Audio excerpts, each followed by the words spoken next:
everyone. Welcome back to the Parent Pivot Podcast. We're glad to be with you again. I'm Steve Cummings. And I'm Julia Cummings. And we're in rainy Georgia in May, and it already feels like August with the humidity. And Yeah, I guess our summer's not coming too soon. But we are anxiously awaiting the arrival of grandchild number 7. Beckett Leo. Beckett Leo should be here. She's at week 37. Yes. Yeah, and little Florence can't wait. She is going to be an amazing little, big sister to her little brother. Yeah. In fact, we were just playing blocks with her before she went to bed and things like that. So, yeah, we try to keep Jamie Lynn away from sharp objects right now because if she hits something sharp, she's not coming down for a long time. Yeah. That's my joke. But anyway, hey, welcome back. We're excited to be here. We love talking to you. And we were just thinking, we were having this conversation the other day. Mm-hmm. We spend a lot of time, as we just did right now, talking about, hey, we're grandparents and our adult kids are married and all this. And we're like, well, you know what? Not everybody's in that space. And so we want to go back a few decades and talk to parents that have younger adult. Not a few decades. Yeah, a few decades. A decade. No, but sometimes the things that we say get lost in maybe older adult children, right. Children in their 30s, 40s, right. 50s. Right. And we want to go back to the 18 plus. Yeah. And so specifically about boys. We have talked about, moms and sons before. Yep. I hope you can find that podcast. You know what? I will put a link to it in our podcast notes. Yes. If I remember. I'm going to make a mental note right now. Okay. But I really wanted to address the idea of the prefrontal cortex being fully developed. I'm sorry. As we know, in general, girls develop faster than boys. Girls in their 20s look different than men in their 20s. I should say women and men. Women in their 20s, they're just more mature. Let's face it. I mean, teenage girls have a tendency to be more mature. Usually. We're still out buying our favorite caps. I mean, my boys have a ton of different caps for their favorite teams, and they're wearing jerseys. And sometimes I think as parents are like going, are you ever going to grow up and be a man and you're still a little boy? Well, and I've done the same. I was going to say, you've got a closet full of caps right now. Not as many as my boys do. That may be. I'm getting better. That's kind of a man thing, I think, getting hats for whatever reason. Anyway, back to the idea of the prefrontal cortex getting fully developed. I had 3 boys, and I can tell you that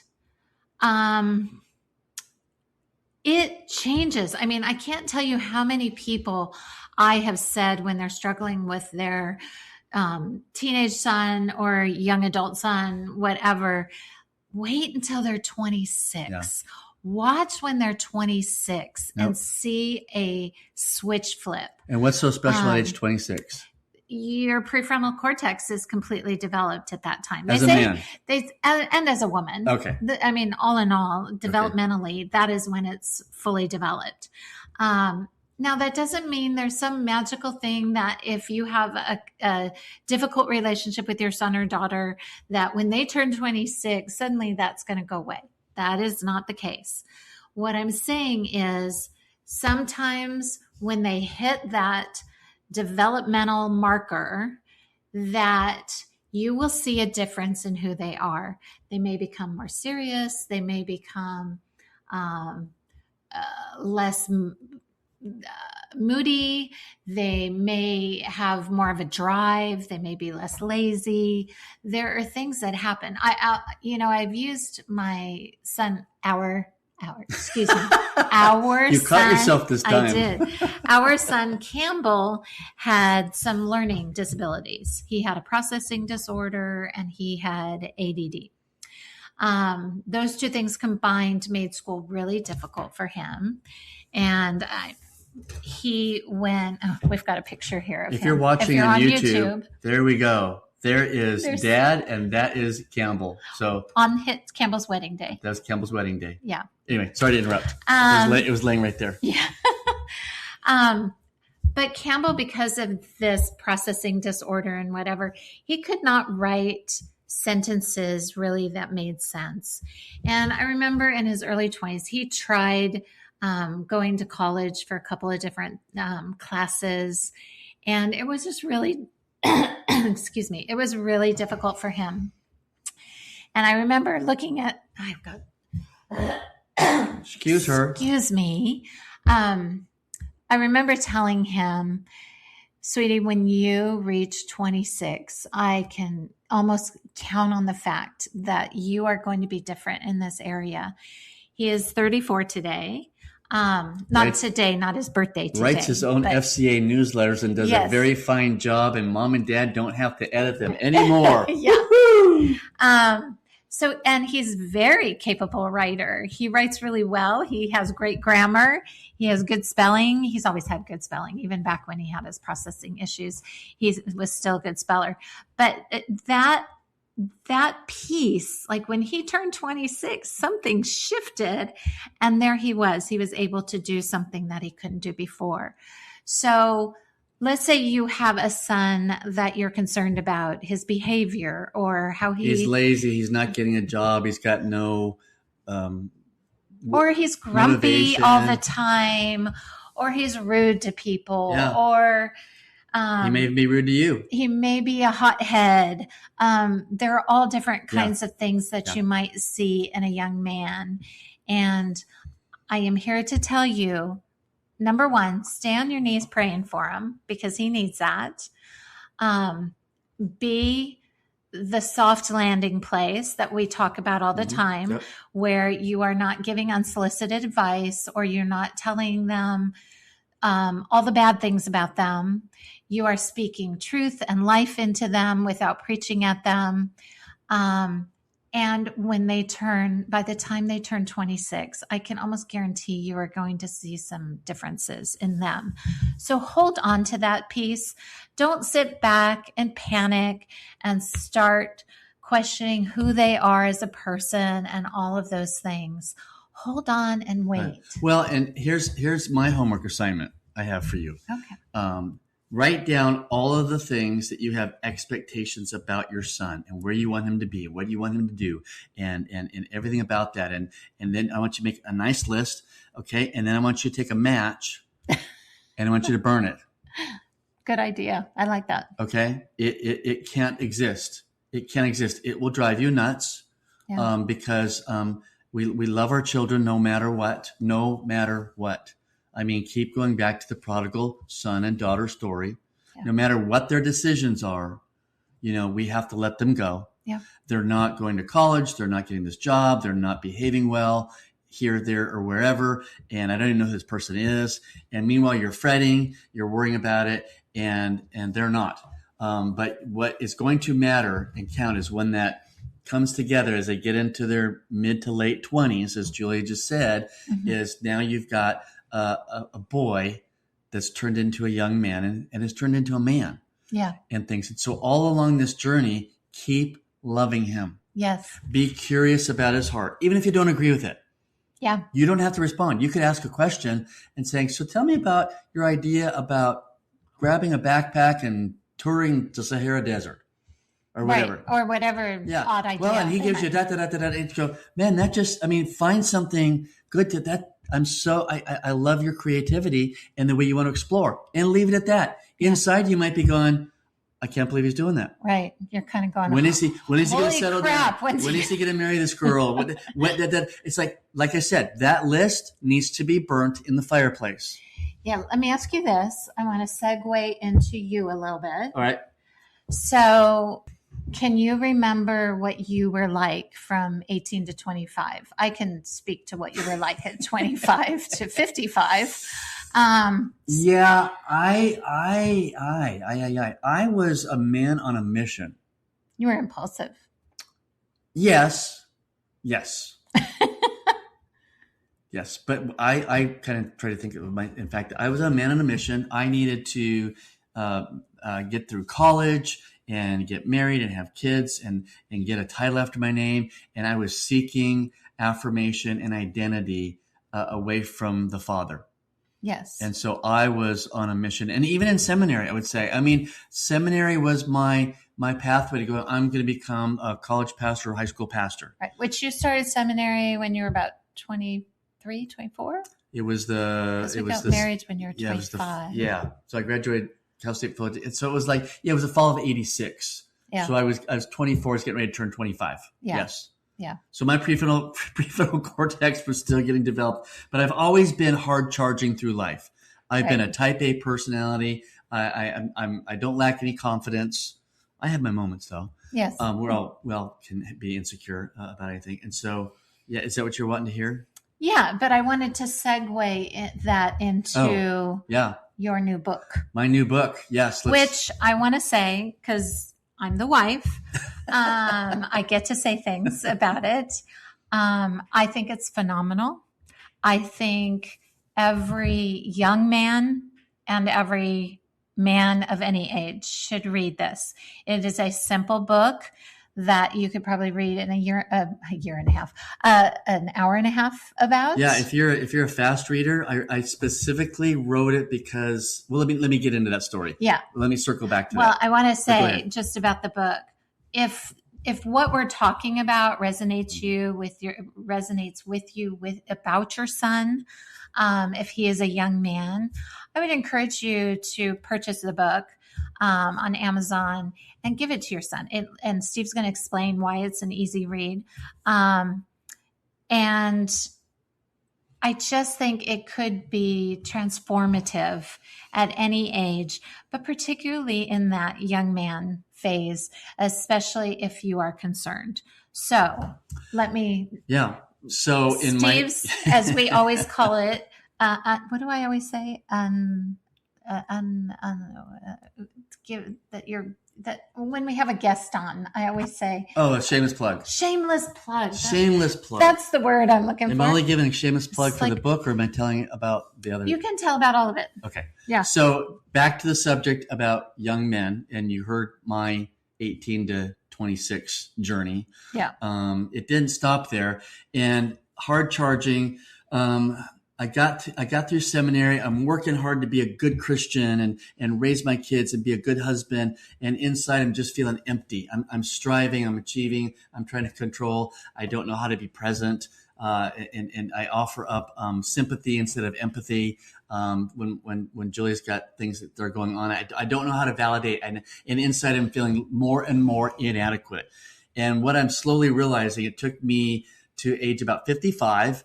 I was reading a book, actually not a book. I was reading a YouVersion Bible plan. So I'll put this in the show notes. There's a lot of things I'll be putting in there, by who's now a really good friend of mine, but by this guy named Michael Thompson. And the title of the Bible plan on YouVersion was this: The Heart of a Warrior.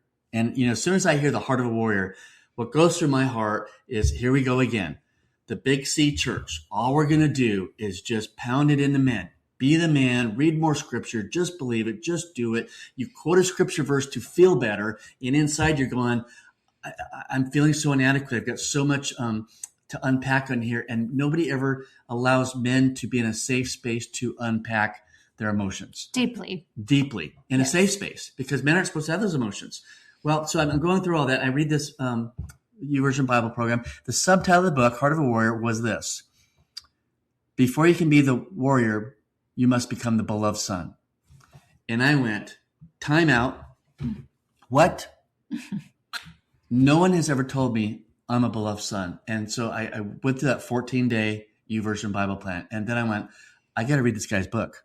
So I ordered a copy and it got done with it. I called my chairman of my board for Bringing Kingdom, which that's the full-time ministry I do now, a men's ministry.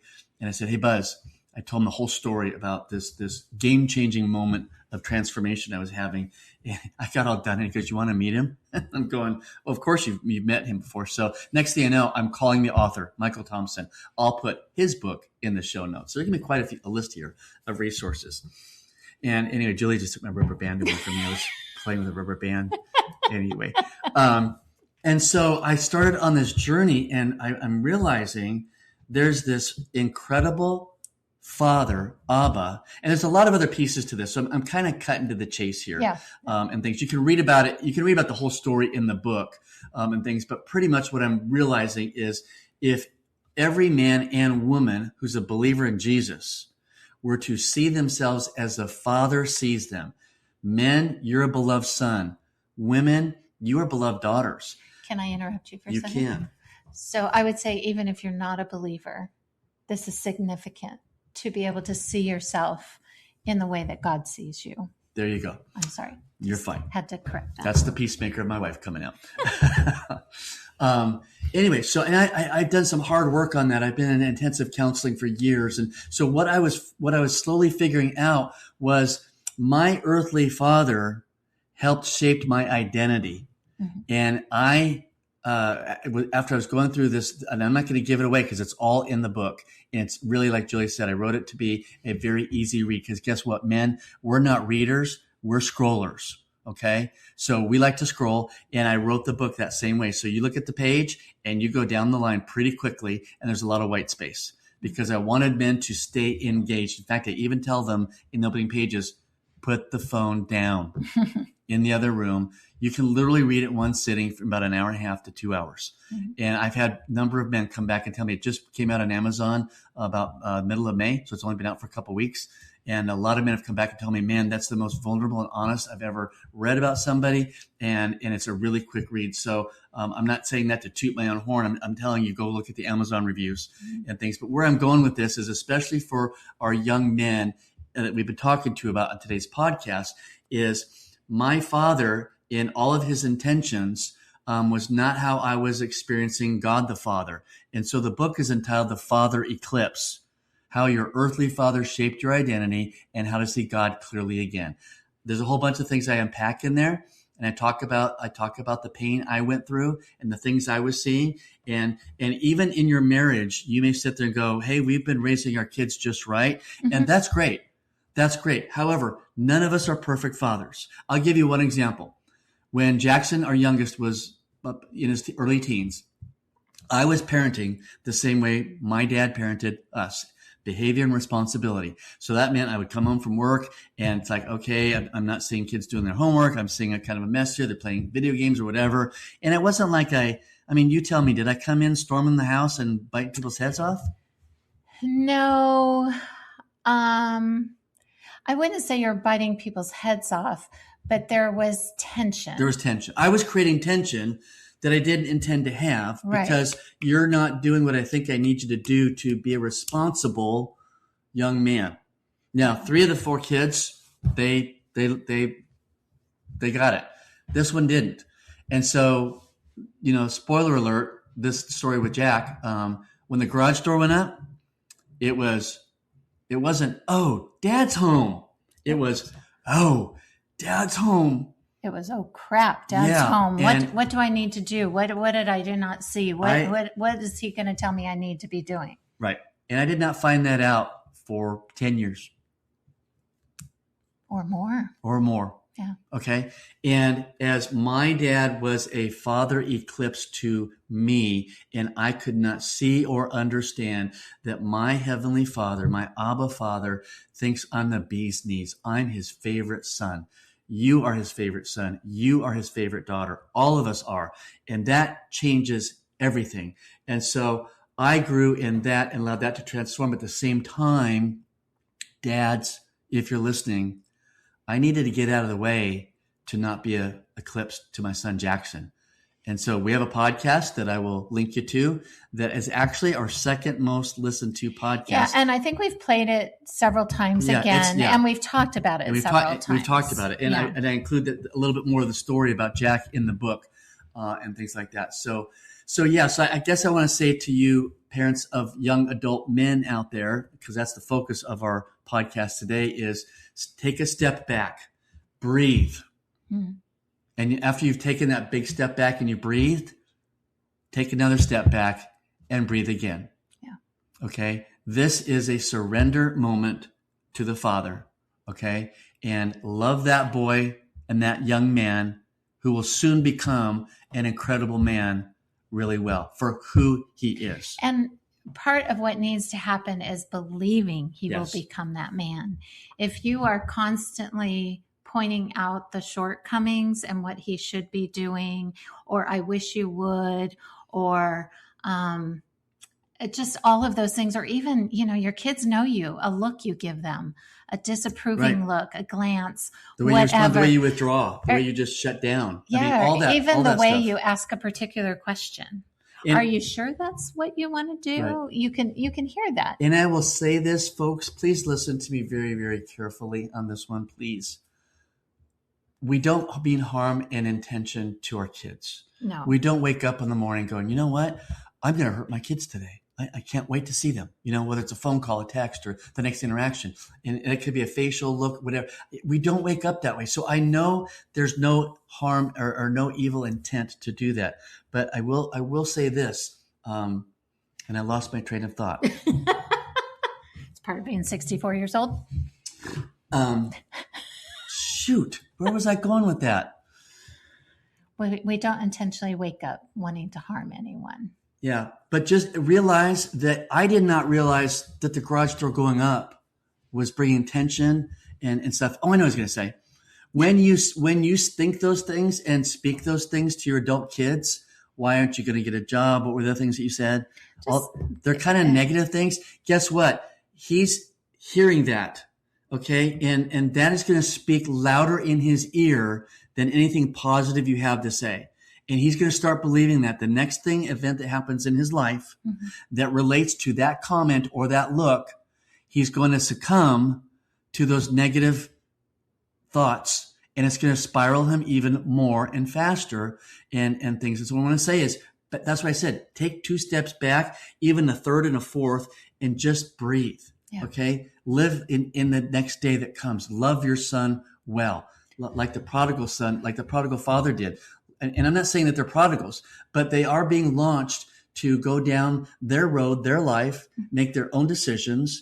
And when they reach 26, all of a sudden, bring, the brain comes into more focus, and you're going to see a change. You're going to see a change, but you don't want to be that eclipse that blocks his view of the father because he has the voice of mom and or dad in his head that won't get turned down. And that's what I write about in my book. I hope you'll pick up a copy. We use it as I say, if you know other men that could benefit from it. We were just at our church on Sunday. Mm-hmm. They interviewed me, and 2 women came up to the table. I thought they were buying my book only, and they each wanted 3. And I'm like, I was blown away. I'm going, whoa! And one of them had me autograph it separately to her 3 boys. It was her son-in-laws. Oh, really? Yeah, because she asked, do you think my son-in-laws will be offended? I'm like, I don't know, but.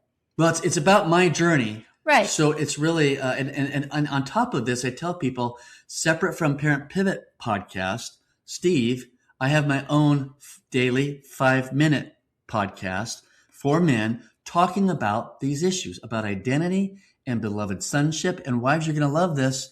The one that's been airing today and tomorrow, again, I'll put it in the show notes, is all about men understanding the difference between sympathy and empathy to connect emotionally with their wives. You are going to pat me on the back. You can send me emails right now and saying, Steve, I can't believe it. And honey, you need to listen to this guy. But I do it from a safe place for them, not putting a finger in their chest. Not putting a finger in their chest, because a lot of it is like, here's what I've learned and things. And so that podcast is called I Know a Guy. Look up my name. The book is called in the show notes. There's going to be a long list of resources for today. So I want to interrupt again. Go ahead. I think I'm done. Okay. Even though Steve's book is geared towards men, because that's his story, I would not discount that moms can be an eclipse. Yep. That daughters struggle with the same thing. Yep. Parents oftentimes are in the way of allowing God to do his work because we are so busy trying to fix everything. I can even think of a client that recently, one of the things that we discussed was her allowing her husband to make his mistakes with the kids. because his relationship with the kids is his to screw up or to make work. And that just relieved her so much to feel like she didn't have to come in and fix all the time. So it can be the same for both sexes, for sons and daughters, for moms and dads. We all can get in the way of our kids seeing God in the truest light. And I will say this, with the word father, small f, when it's all based on experience. So I say this, psychologists and research will tell you that from 0 to 12 years of age, we started with a blank slate, where our identity is getting formed and shaped in those 12 years from things that we are saying, things that we're expressing, experiences like the garage door going up. I never told Jack, verbally, I didn't say direct words, you're not enough. And you're not doing, I never said those words. Those words come from the liar. Yeah. And they stick in your heart for decades. Yeah. I write about that. Yeah. Okay. That's what we have to be careful of, is because those things are lies. And once you see yourself as the Father sees you, then you're able to do that. But fathers, because of how we're fathering, that word father, then they read in the Bible, oh, here's this father. Yeah. They're going to their brain, they're going to their heart and all their experiences of what a father has said and done and means. And you may not be saying anything, and that could even be worse.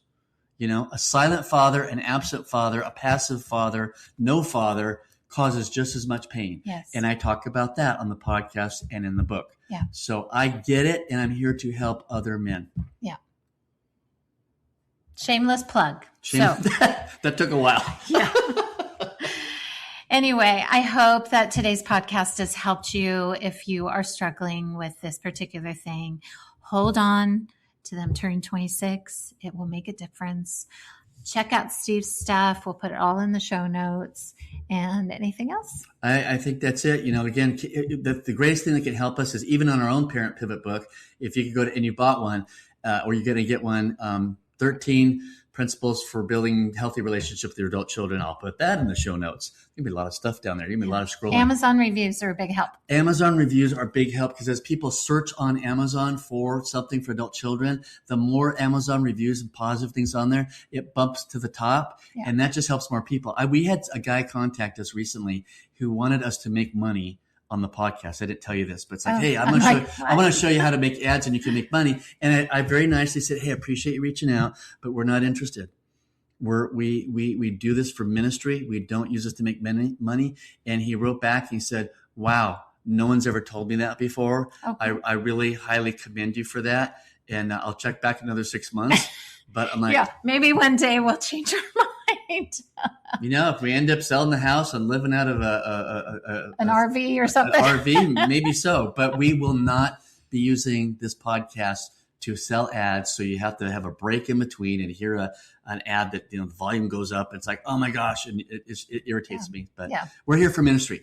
And we're here for y'all. So if you could do an Amazon review, great. Same thing for my book. If you love it, be specific about it. You can't just say great book, loved it. You need to be exactly specific, or their algorithm kind of kicks it out.